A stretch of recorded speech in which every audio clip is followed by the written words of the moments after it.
Let's go through my 4-point guide on appealing a speeding ticket.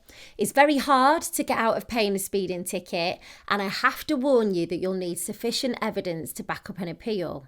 1% of speeding tickets go to court and only half of those win.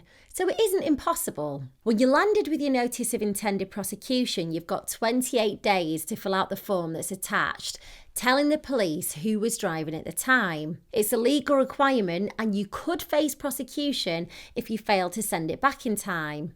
The NIP should arrive within 14 days of the offence. If it arrives later than 14 days, the police may not be able to prosecute you, but depending on the circumstance, exceptions can be made. Once you've replied, then it becomes a fixed penalty notice. You have two choices with your fixed penalty notice. You can either file a guilty plea, accept the fine and points, which means you've got 28 days to pay, or you could file not guilty and attend court. If you do decide to go down the court route, I'd strongly advise you to get representation. It's really only a good idea if you have a mountain of evidence to back you up. You've pleaded not guilty and you're ready to appeal. Here are my 4 legitimate reasons to appeal a speeding ticket. There were no speed limit signs or they were covered or masked. If for some reason the signs were missing or very difficult to see, you may be in with a good chance if you can prove it.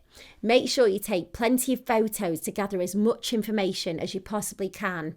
It may even worth becoming like a passenger and filming as you drive past too. The notice of intended prosecution arrived 14 days after the offence. This isn't a quick win. Sometimes a DVLA can be slow to provide your details, especially if it was a hire car. So as long as the police have acted within the right time frame, this won't stand up in court. The speed camera wasn't calibrated correctly. You know what, this is quite hard to prove, and police don't have to provide certificates to prove when machinery was last calibrated until you get to court. You weren't driving the car. If someone borrowed your car, like your partner or your kid, then you've got to provide the police with the correct name and address. It's called failing to name if you don't, and could land you with a hefty fine and points. If your car was stolen, you need to get the crime reference number from the police to prove that you reported it missing. As I mentioned earlier, it's very difficult to win a speeding fine, so always take that into consideration that it may cost you more money. If you want a professional opinion before you write your letter, you could speak to online solicitors JustAnswer. They're offering a £5 trial, so you can get all the answers you need by telling them about your speeding ticket in the online chat.